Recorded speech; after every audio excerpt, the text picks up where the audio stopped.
बहुत प्यारा सा सास बहू का नोक-झोंक सुना रही हूँ, प्लीज़ ज़रूर सुनिएगा।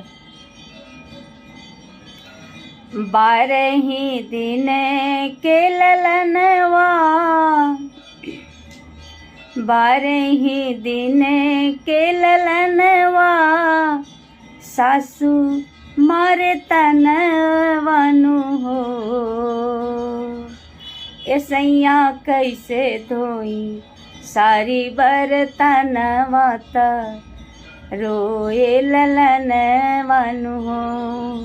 ऐसैया कैसे धोई सारी बर्तनवा त रोए ललनवानु हो।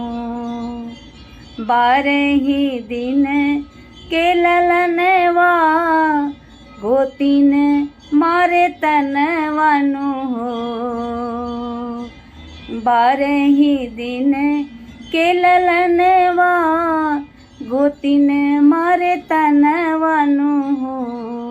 ऐसैया कैसे, ऐसैया कैसे बनाई हम भोजनवा त गोदी रोए ललनवानु हो।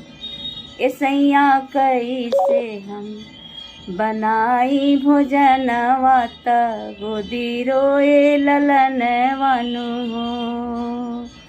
12 दिन के ललनवा, ननदो मारे तनवानु हो। 12 दिन के ललनवा, ननदो मारे तनवानु हो।